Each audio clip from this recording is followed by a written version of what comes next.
We'd like to call Property Management Committee to order. First order of business, call the roll.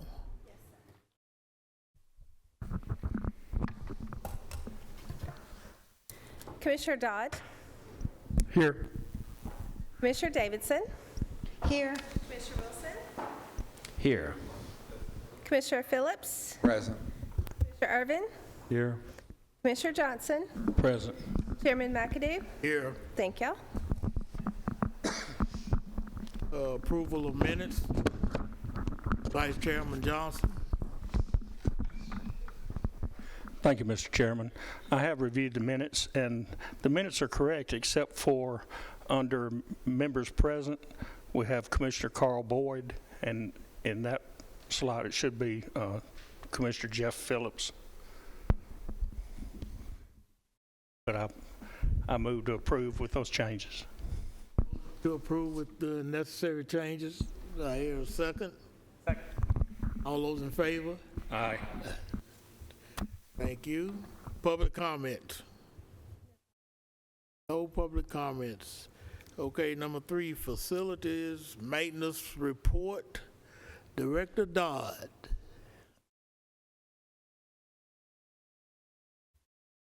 Good evening, Commissioners.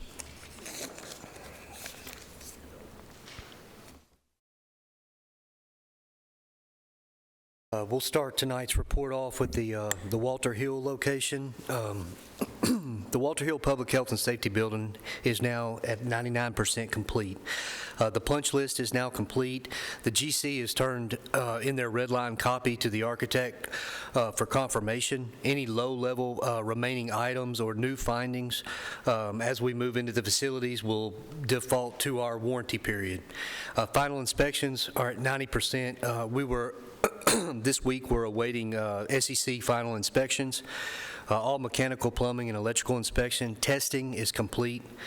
Site concrete complete. New portions repaired, look great, and I have some pictures of that repair.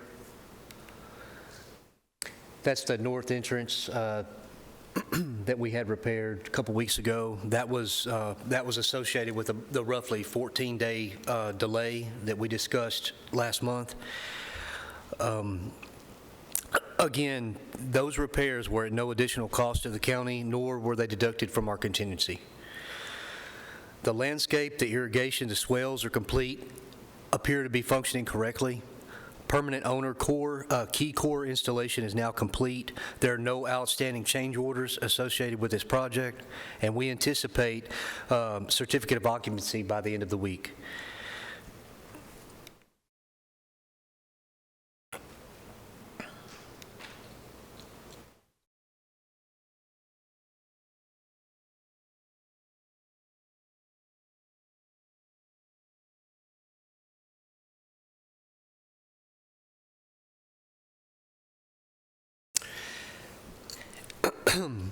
Also, we anticipate the architect to issue substantial completion within the next 2 weeks.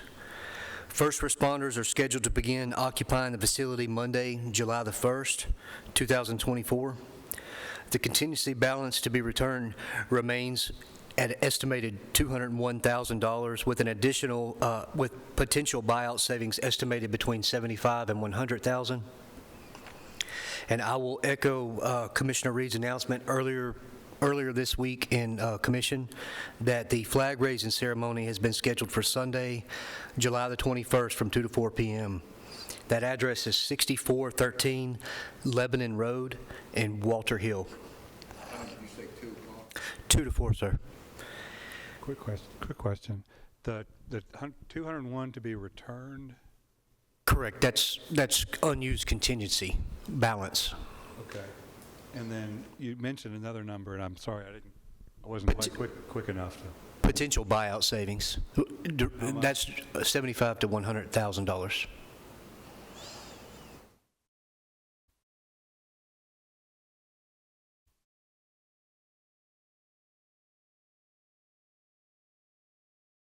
Great. Thank you very much. Thank you, sir. Commissioners, if you don't have any further questions, this will complete as we are as we're fixing to move into this facility, this will complete my final report on the Walter Hill location.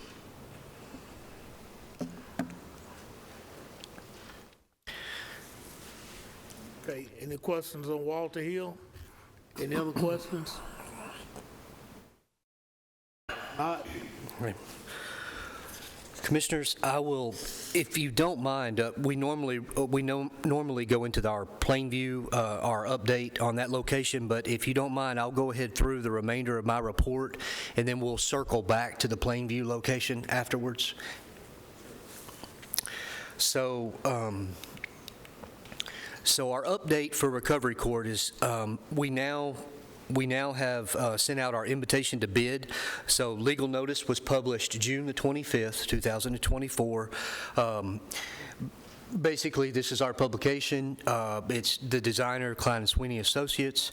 It's a non-mandatory pre-bid meeting is scheduled for July the 11th, 2024, 9 a.m. on site at 525 North University Street.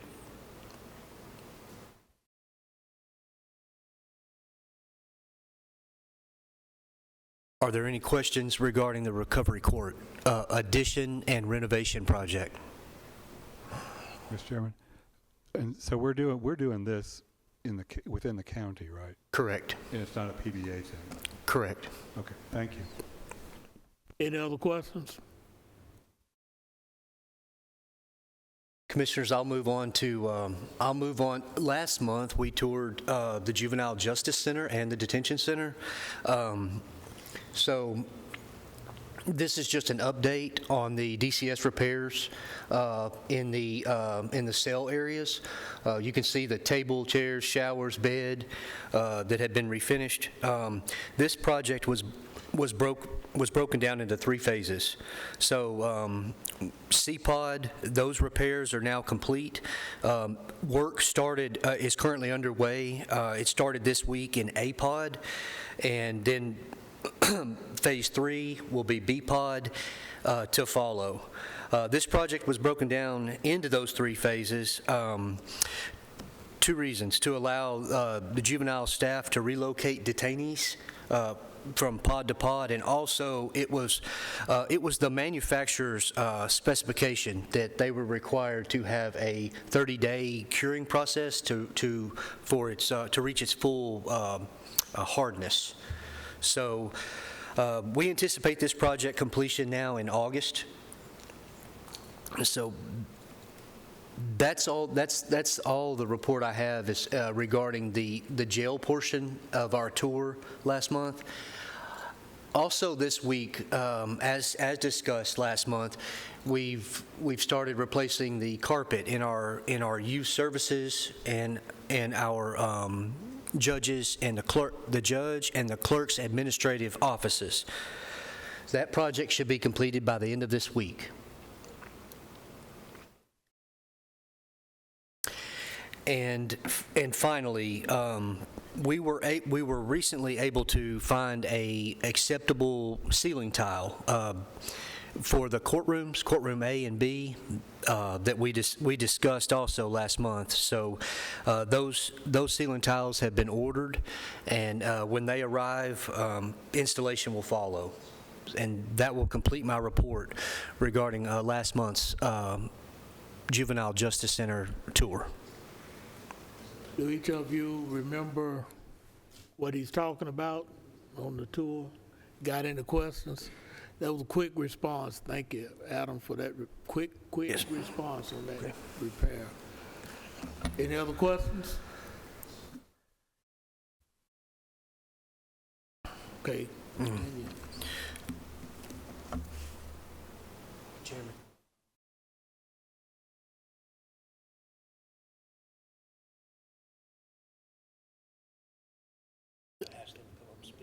Go ahead and ask them to come up and speak. Commissioners, so last week in budget and earlier this week in full commission, Chairman McAdoo had asked commission to bring forth architect Bart Klein and our general contractor, president of American Constructors, Derek Martin, to speak in regards to the GMP for the Plainview location. And I believe there were some kind of discrepancies regarding that GMP, and explain to you and answer any questions that you have regarding that site and that budget.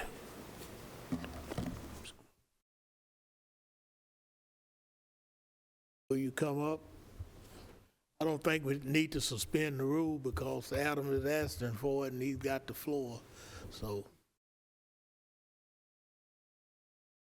Want to sit? Director Adam want to sit down. My name is Bart Klein with Klein Swinney Associates, Architects. Derek Martin, American Constructors. So I think we're all told different reasons why we need to be here today to talk, but I think it's to answer your questions. American's done multiple buildings, obviously the same building. A new contract was written a couple projects back, and there was nothing wrong with the new contract. It was thought to, the advice the PBA, or what the PBA requested of the attorney, was write a contract to protect the county more, which they did.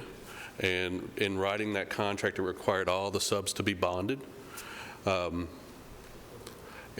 that comes at a cost, but it's basically taking risk off of the county, so there was a good reason to do so.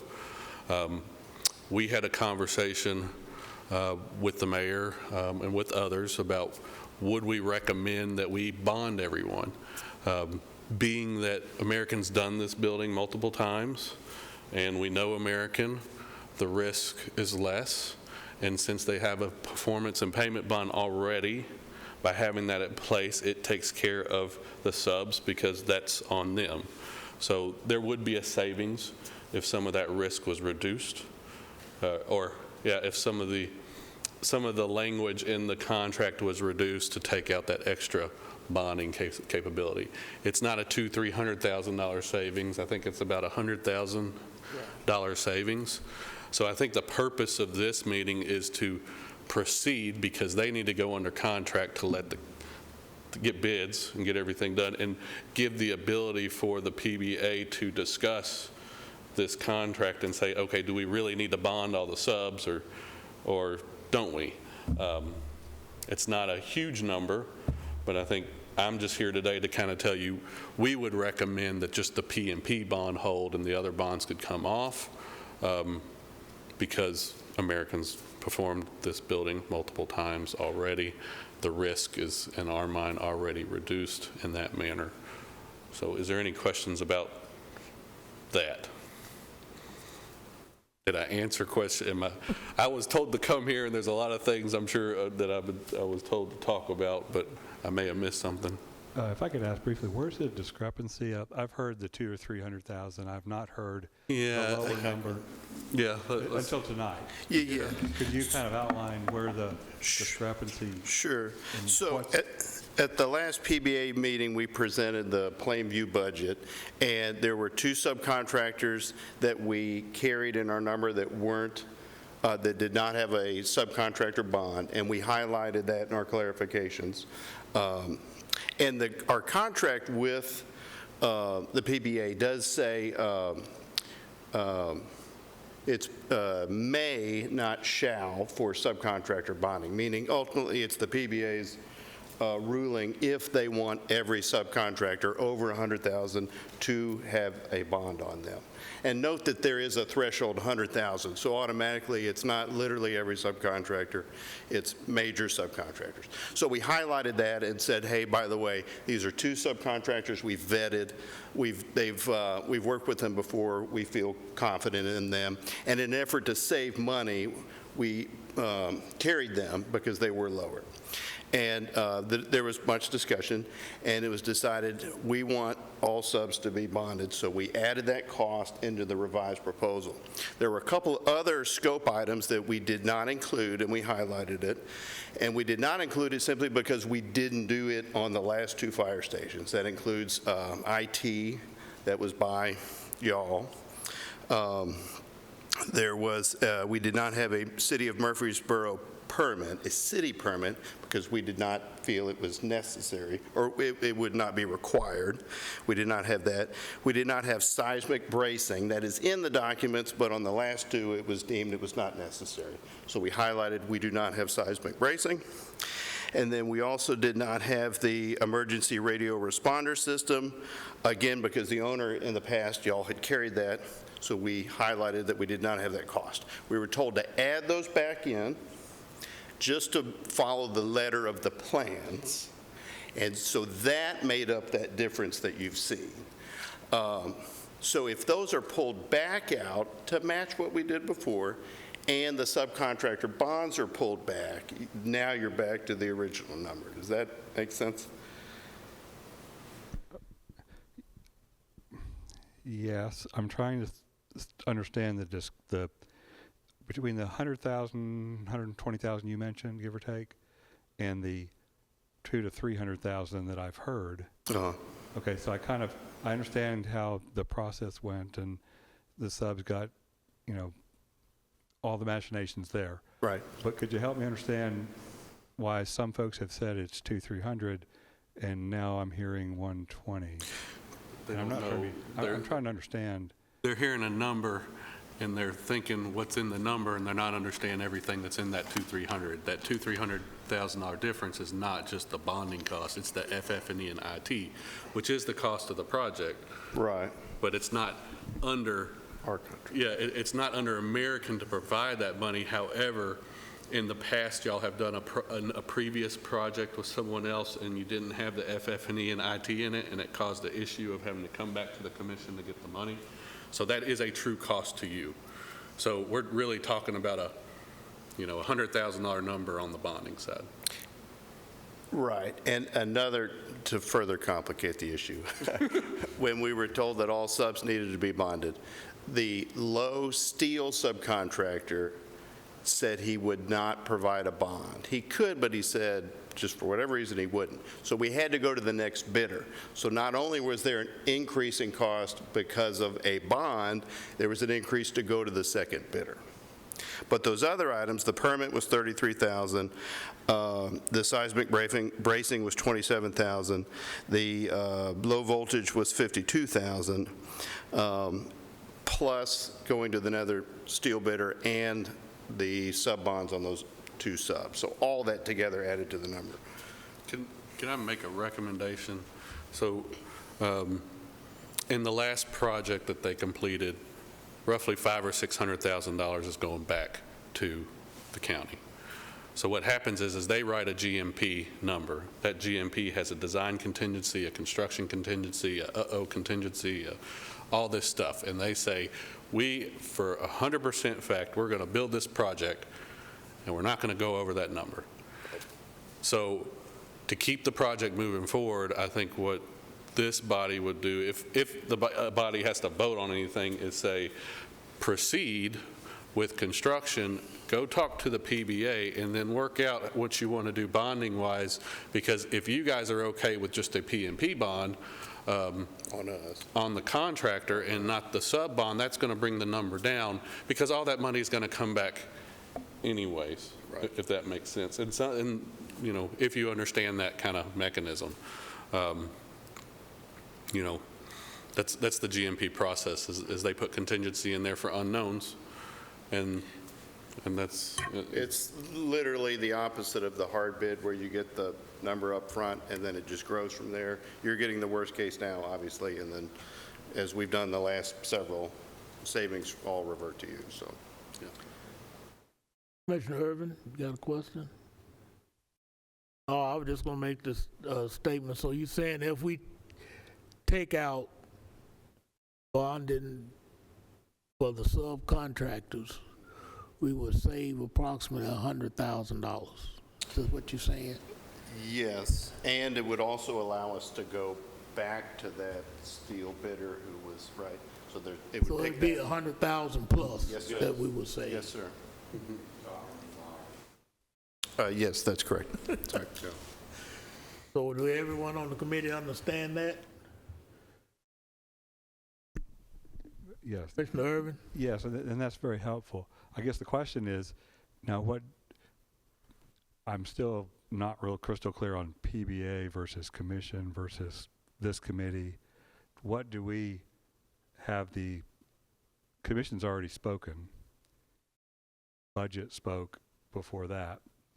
Okay, can we, do we, what's our role now that, since we've gone out of order, and I'll apologize for not bringing up in budget that we should have done this, you know, gone through here, but it was an urgent thing, had to be done for ARPA money, et cetera. So I'm trying to figure out, just this commissioner, trying to understand what exactly do we instruct you? Do we talk to the PBA? I mean, This is my first meeting, Yeah, so so- I'm the wrong person. So that's what I'm kind of recommending, because the ARPA fund and the schedule, I believe this was already approved in commission. Was approved at the higher number. And so what I would recommend is we go ahead, get the contract executed and fixed with American. If this body says we're okay with a performance and payment bond, we can go to the PBA and say, PBA, and Brick, help me if I'm understanding this incorrectly. We could say, PBA, we've gone to property management, we've talked about the pros and the cons of both. They're okay with the P&P bond, and I think PBA will take that under advisement, and then the contract will be executed with just the P&P bond, and that number would come back. So what you've approved in commission, we can't go over. It'll be a savings, and maybe we come back and say, now here's the new GMP, but it's below what was already approved. Can we call Lawyer Murphy Yes, up front? Please. so ultimately, Mr. Chairman, so ultimately the money would simply come back. And it's just a question of how much comes back. Yeah. Is that a fair statement? I'm Brick Murphy, attorney for the Public Building Authority. I appreciate y'all having this discussion about risk and these sorts of things. It's very healthy. And if y'all make a recommendation to the PBA to look at the bonding again, then that would be appropriate.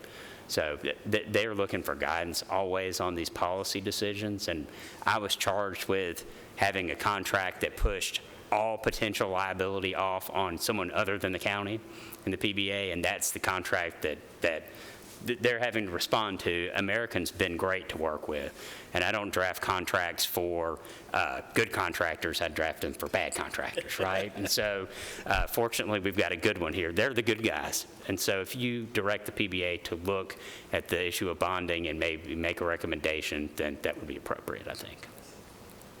I see Michael Smith back there, and Michael, if you could help us with this, what I thought Get in here.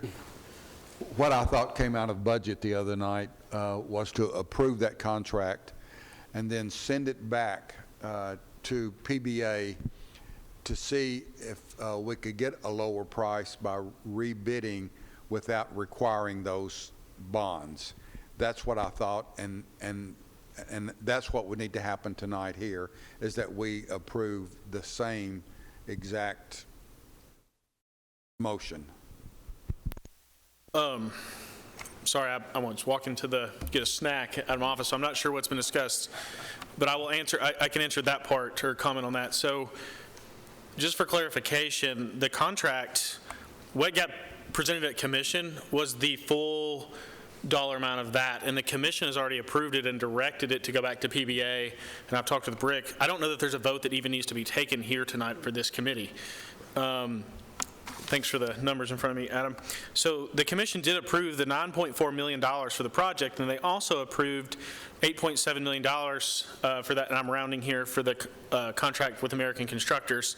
But the commission also put an amendment on that and gave the direction to the PBA to go back and see if they could get some of the subs at that lower cost, because the original GMP from American was about 8.5, a little over 8.5 million, if I remember. And so the direction from the commission was to go back to to direct the PBA to go back and get some of that lower, see if they could still get some of those lower subs that we felt adequate enough with some of the risk in talking with both myself, Brick, and Nick. And then that savings would go back into the county's general capital projects funds. And then I believe Chairman McAdoo made part of that amendment was for PBA to report back on what they were able to save, because the time constraints did not allow this contract, which would normally come through property management. The time constraints with the ARPA funds sped that process up.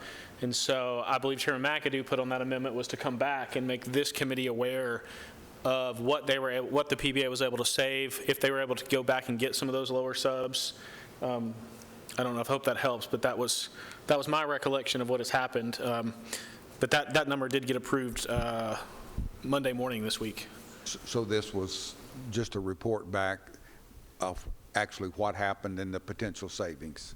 That's correct, and to follow up on anything else, any other direction that there needed to be, but that was, Rick, that was my recollection. And the next meeting of the PBA is in July, their meeting in July. So, but I guess I kind of was implying that, this body may want to kind of reiterate the commission's motion to look at the bonds again. So, make a recommendation to do that. So we would want to formalize, maybe not an emotion tonight, but somehow the direction that it's okay with us if you don't necessarily bond all the subs. That would be great. Something along those lines. Is that the basic direction you're looking for? And we could, by discussion, we can just do that, I suspect. Yes, and that gives the direction to the PBA. So, if everybody basically, there's no objection, I think we don't need a motion probably. I don't think we need a motion. Do every committee member understand what we're saying? Commissioner Johnson? If I'm understanding this correctly, we already took care of this. Correct. This was just brought back to us for Correct. clarification, and we need to reiterate to PBA to look at this and take care of it as already approved by the commission. Correct, with that amendment. Yes. Monday. Okay, is everybody clear on that on the committee?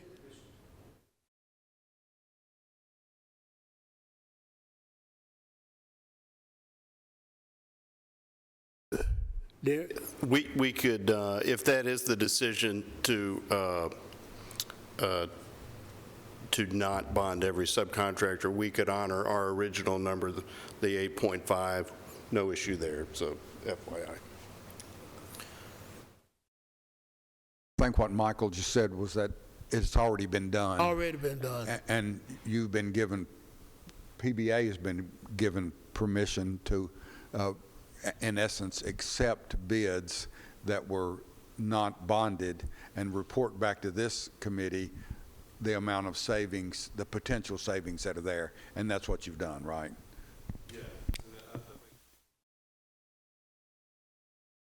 Michael's talking to Brick, and Brick's going to talk to PBA and say all of that. So in other words, you have reported to us and you proceed on All right, thank you. to saving the county money. Thank you. See you guys. thank you for your time. Thank you for guidance also. Thank you for coming.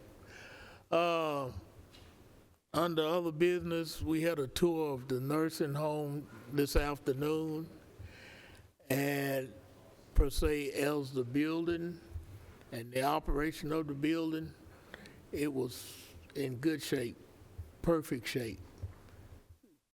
Something to be proud of. We didn't see no discrepancies on anything, and the ones that went on the tour, do you have any comment to add, or? I've said it before that I've got a soft spot in my heart for that organization, and it was just once again brought to the forefront tonight to see that citizens of Rutherford County, senior citizens of Rutherford County, are being taken care of in a high-class manner. It was good. Thank you. It was nice.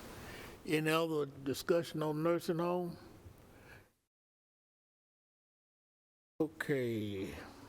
I guess we need to look at next month tour, or do we want to have next month tour, or take the month off? Everybody agree with that? Okay, no tour scheduled for July. Any other business to be brought forward? Next meeting is scheduled for the 25th. It's scheduled for the 25th if needed. And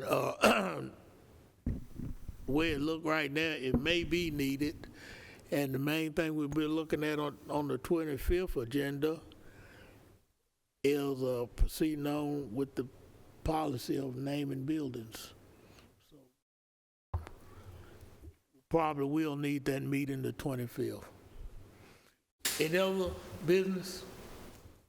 Not, motion to adjourn.